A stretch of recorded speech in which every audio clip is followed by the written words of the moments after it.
There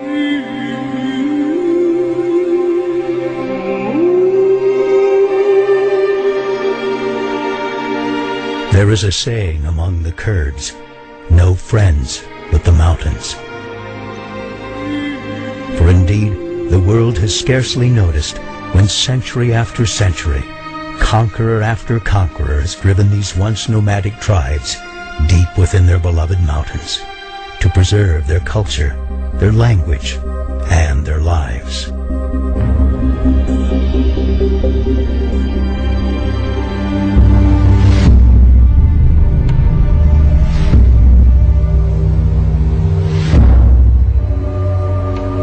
Hidden in the shadows of history, resistance against repression became the Kurdish way of life, until atrocities inflicted by a dictator named Saddam Hussein sent shockwaves throughout the world, causing people of every nation to ask, who are the Kurds? For many, awareness arrived on Bloody Friday in March of 1988, when Saddam dropped poisonous gas on the Kurdish city of Halabja, killing 5,000 within minutes, followed by 7,000 more as the bombing continued for days. Halabja was not Saddam's only chemical attack against Iraq's Kurds. It was simply the worst, captured in all its horrific detail, making it a symbol of the atrocities committed by Saddam Hussein. Saddam's tried to wipe the Kurdish people from the face of the earth. The people in Kurdistan, they are so happy because of the liberation and because now they can live in peace and free. To trace the history of the Kurds, one must begin at the beginning. For it was here, in the land some believe was once the Garden of Eden, that this resilient ancient people first left their mark upon the world. Nourished by the headwaters of the Tigris and Euphrates rivers, archaeologists believe it was within this cradle of civilization that Kurdish ancestors first pioneered agriculture, animal husbandry, weaving, metalwork, and the making of pottery. For visitors, a trip through the land of the Kurds is a trip through biblical history. The great prophets Nahum, Jonah, Habakkuk, and Daniel are all buried within the vast borders of what came to be known as Kurdistan.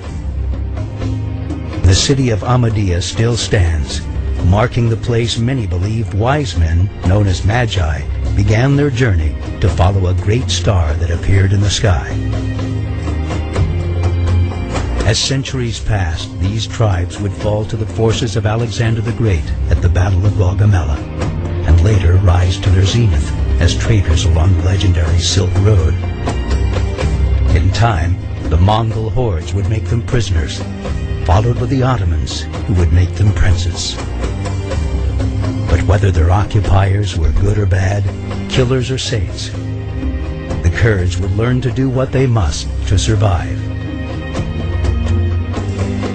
At the end of World War I, the Kurds were finally promised independence with the dismantling of the Ottoman Empire and the creation of new nation-states. Instead, with the stroke of a pen, Kurdistan was parceled out among Turkey, Syria, Iran, and Iraq. Today, the world's 30 million Kurds, equivalent to the population of Canada, make up the largest ethnic group in existence without a recognized state of their own. We are neither Arabs nor Turks and nor Persians. We are Muslims, but we are a different nation. We have our own language, our own history, and our own folklore and everything. The fact that we Kurds are a completely different ethnic group than the Arabs and the Turks and even the Persians.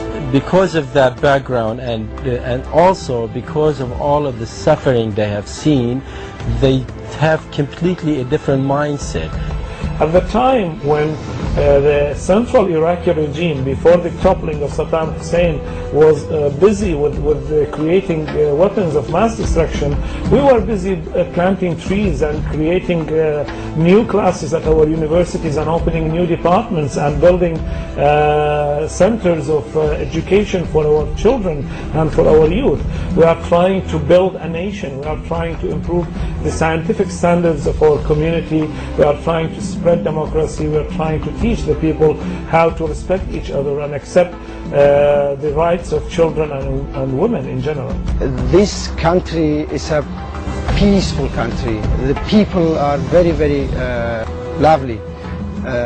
I don't think that our region will be a dam between us and another countries and other cultures. The Kurds are an ancient people who've lived their entire lives at the crossroads of the world, accustomed to living with people of many different religions. Today, as in the days of old, you'll find in the hearts of the Kurdish people ethnic and religious tolerance. Today, for instance, in Kurdistan, you see churches beside mosques in the Kurdish cities. You know, we have Christians, we have Armenians, we have Yazidis, we have Muslims, we have Jews, we have all types of religions and ethnic groups, and we've been living together for ages. And that shows, you know, how tolerant the Kurdish people are. In the cities of Kurdistan, you'll see not only Kurds, but Arabs, Turkmen, Assyrians, Armenians, Chaldeans, Shia, Sunni, all living peacefully side by side, because this is who they are. This is how Kurdistan has always been, long before the country of Iraq ever existed.